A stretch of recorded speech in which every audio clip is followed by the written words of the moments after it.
Hello everyone, welcome to Serious Learners. आजको यस video लेसनमा म तपाईलाई BVS first year Tribhuvan university 2081 regular एक्जामिनेसनमा सोधिएको एउटा इम्पोर्टेन्ट क्वेशन सिकाउँछु। ग्रुप ए को ब्रिफ एन्सर क्वेशनको क्वेशन नम्बर 6 मा सोधिएको यो important problem accounting for current liabilities and contingencies च्याप्टरबाट सोधिएको क्वेशन हो। जेनरली यो टाइपको प्रब्लम एभ्री इयर बोर्ड एक्जामिनेसनमा सोधिरहने गर्दछ। त्यसकारण यस भिडियो लेसनलाई सुरुदेखि अन्तिमसम्म एकदमै ध्यानपूर्वक हेरेर अनि म सँगसँगै प्र्याक्टिस गर्नको लागि पनि म तपाईलाई आग्रह गर्दछु। Okay, let's solve this problem. On January 1, a company borrowed ₹600,000 from bank by signing a 6-month 12% notes payable. It paid the principal and interest at due date, required journal entries for issue and retirement of note. यो क्वेशनमा सम्पूर्ण information एकदम clearly mention गरिएको छ। जनवरी 1 मा बैंकबाट 6 लाख रुपैयाँ loan लिएको छ र त्यो लोन लिँदाखेरि चाहिँ हामीले प्रोमिसरी नोट साइन गरेका छौं जसको इन्ट्रेस्ट रेट रहेको छ 12% अनि म्याचुरिटी पिरियड रहेको छ 6 मन्थ। अब कम्पनीले 6 लाख रुपैयाँ 6 महिनाको लागि 12% इन्ट्रेस्ट रेटमा लिएको छ। अनि एडिशनल इन्फर्मेसन के दिएको छ भन्दा it paid the principal and interest at due date. तिर्नुपर्ने समयमा नै कम्पनीले चाहिँ त्यो सावा र ब्याज तिरेको छ भनेर पनि मेन्सन गरिएको छ र रिक्वायर्डमा सोधिएको छ journal entries for issue and retirement of note. अब लोन लिँदाखेरिको ट्रान्ज्याक्सनलाई चाहिँ इश्यू अफ नोट भनिन्छ अनि लोन पे गर्दाखेरिको ट्रान्ज्याक्सनलाई चाहिँ रिटायरमेन्ट अफ नोट भनिन्छ। अब त्यो कुरा चाहिँ हामीलाई यहाँ 2 मार्क्समा यो क्वेशनले सोधेको छ। अब हामी सल्भ गर्नतिर लागौं। Let's solve this problem. Solution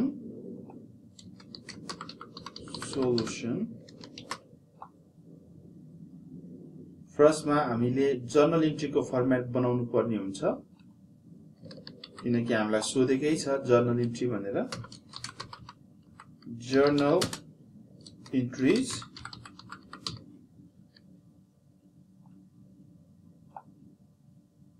दुईवटा जर्नल इन्ट्री बनाउनु पर्ने हुन्छ। एउटा चाहिँ लोन इस्यु गरेको, अर्को चाहिँ लोन पे गरेको। अब यसमा लोन भनेको चाहिँ हाम्रो नोट साइन गरेर लिएको छ, त्यसलाई हामीले नोट्स पेएबल पनि भन्छौं। Now let's prepare the specimen of journal entry. तपाई म सँगसँगै जर्नल इन्ट्रीको फर्मेट पनि बनाउनु होला। हामीले अकाउन्टिङ पढ्दाखेरि चाहिँ एकदमै ध्यान पुर्याएर हामीले प्र्याक्टिस गर्नुपर्ने हुन्छ। हामीले हेरेर मात्र चाहिँ बुझ्नको लागि अलिकति अप्ठ्यारै हुन्छ, तर सँगसँगै प्र्याक्टिस गर्यौं भने चाहिँ कन्फिडेन्स लेभल पनि एकदम हाई हुन्छ। त्यसकारणले गर्दा म तपाईलाई म सँगसँगै सल्भ गर्नको लागि पनि रिक्वेस्ट गर्छु। डेट फर्स्टमा, account titles and explanation. PR means posting reference. Debit,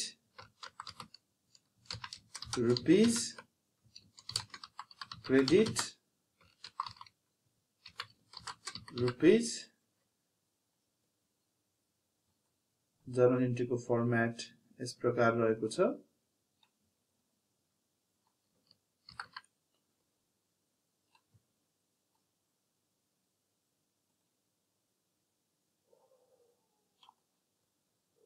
okay, फर्स्टमा हाम्रो डेट दिएको छ जनवरी 1।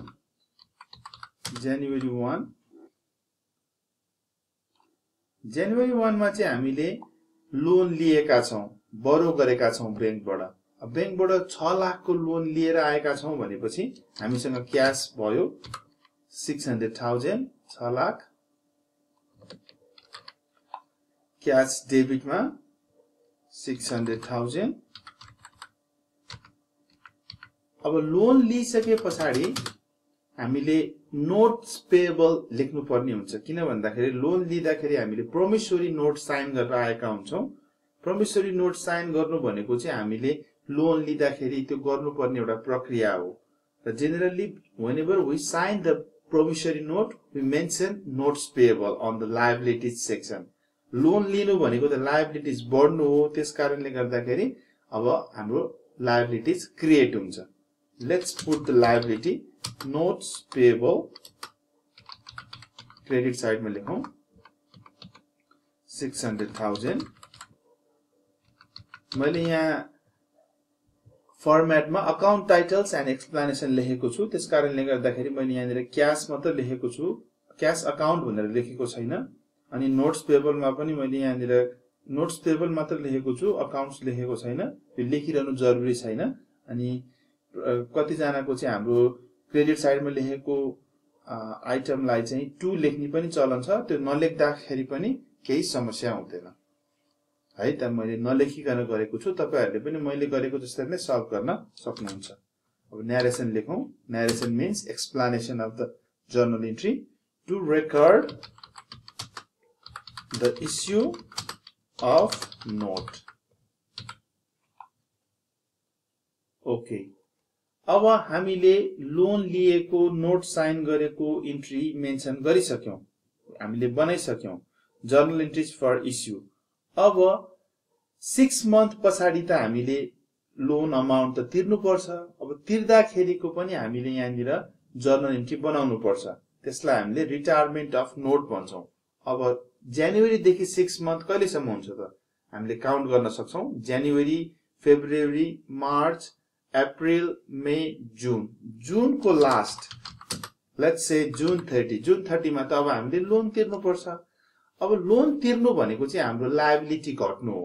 जसरी हामीले लोन लिँदाखेरि चाहिँ लायबिलिटी हाम्रो बढेको थियो र लायबिलिटी बढ्दाखेरि हामीले नोट्स पेएबल भनेर यहाँ क्रेडिट साइडमा राखेका थियौं. अब लायबिलिटी घट्दाखेरि चाहिँ हामीले त्यही नोट्स पेएबललाई चाहिँ डेबिट साइडमा राख्नु पर्ने हुन्छ. जति अमाउन्ट सुरुमा हामीले लोन लिएका छौं त्यही अमाउन्टलाई चाहिँ नोट्स पेएबलमा डेबिट साइडमा राख्दै छौं, किनकि हाम्रो लायबिलिटी घटेको छ. अब लोन तिर्दै गर्दाखेरि हामीले इन्ट्रेस्ट पनि तिर्नु पर्छ, त्यसकारणले गर्दा अब इन्ट्रेस्ट पनि तिरौं. इन्ट्रेस्ट तिर्ने कुरालाई हामीले एक्सपेन्स भन्छौं, इन्ट्रेस्ट एक्सपेन्स. अब इन्ट्रेस्ट एक्सपेन्स कति तिर्ने भन्ने कुरा चाहिँ यहाँ वर्किङ नोटबाट निकालेर लेख्नु पर्ने हुन्छ. Let's find out the interest expense. Working note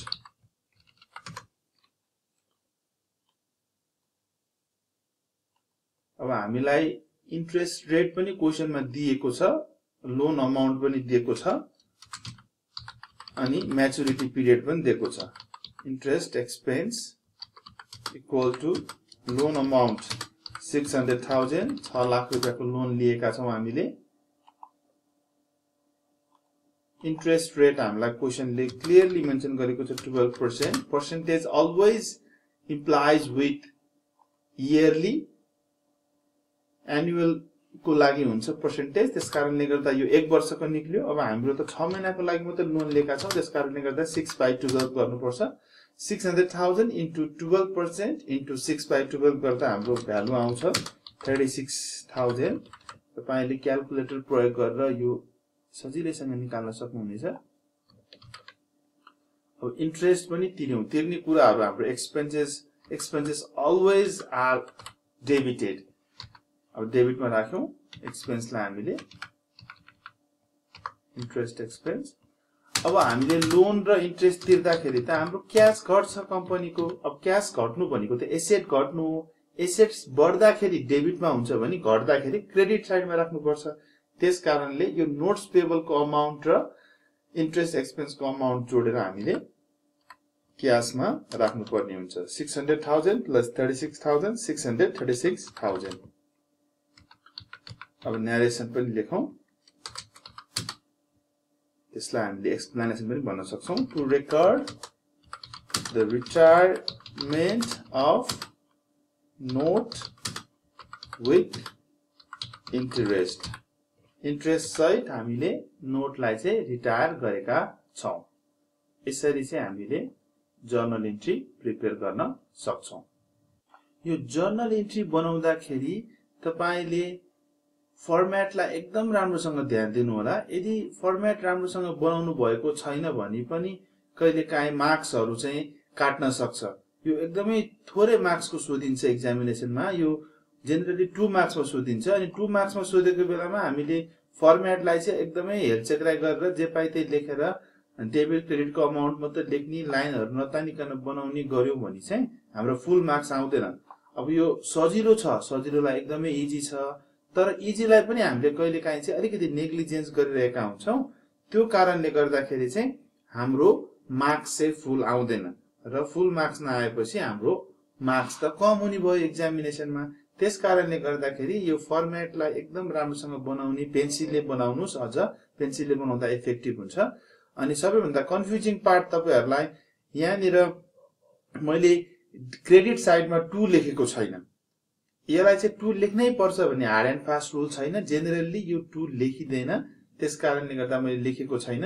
अनि यहाँ क्याश को पछाडी पनि मैले अकाउन्ट लेखेको छैन, नोट्स पेबलको पछाडी पनि अकाउन्ट लेखेको छैन। यो नलेख्नुको कारण चाहिँ यहाँ माथि हेर्नुभयो भने अकाउन्ट टाइटल्स एन्ड एक्सप्लेनेसन। अब टाइटल्स भन्ने बित्तिकै यहाँ क्याश लेख्ने बित्तिकै यो क्याश अकाउन्ट भनेर बुझिन्छ के। अनि त्यसैगरी नोट्स पेबल लेख्ने बित्तिकै नोट्स पेबल अकाउन्ट भनेर बुझिन्छ। जसरी हामीले यहाँ माथि डेबिट को ब्र्याकेटमा मैले यहाँ रुपीज भनेर लेखेपछि यहाँ तल 600,000 मा रुपीज भनेर लेख्नु परेन नि, फेरि यतापट्टि पनि 600,000 मा रुपीज भनेर लेखिरहनु परेन। हो त्यस्तै अकाउन्ट टाइटल्स भनेर माथि लेखिसके पछाडी तल हामीले अकाउन्टको नाम मात्रै लेखे हुन्छ। अनि कति जनाको चाहिँ हाम्रो 2 लेख्ने चलन छ, प्र्याक्टिस छ, त्यो लेख्नु भयो भने मिस्टेक हुँदैन, तर नलेख्दाखेरि पनि केही फरक चाहिँ पर्दैन। तर तपाईले एकदमै ध्यान पुर्याउनु पर्ने कुरा के छ भन्दा यो क्याश जस्तै हामीले डेबिटमा लेख्दाखेरि चाहिँ यहाँ सुरुदेखि लेखेका छौं यो ठ्याक्क लाइनको छेउदेखि, तर नोट्स पेपर लेख्दाखेरि थोरै ग्याप राखिएको छ। यहाँनिर तपाईले याद गर्नुभयो भने हो यो ग्याप चाहिँ हामीले मेन्टेन गर्नुपर्ने हुन्छ। जति ग्याप यो माथिको एन्ट्रीको लागि मेन्टेन गरिएको छ त्यति नै ग्याप डेबिट र क्रेडिटको अकाउन्ट लेख्दाखेरि चाहिँ हामीले मेन्टेन गर्नुपर्ने हुन्छ। यो एकदमै साधारण कुरा हो भन्दाखेरि, तर एकदमै इम्पोर्टेन्ट कुरा हो। त्यसकारणले गर्दा मैले तपाईहरुलाई यसको बताइरहेको छु। ओके, म आशा गर्छु तपाईले यो क्वेशनको सोलुसन एकदम राम्रोसँग बुझ्नु भएको छ। यदि अझै केही कन्फ्युजन्सहरु छ भने मलाई कमेन्ट सेक्सनमा मेन्सन गर्नुहोला।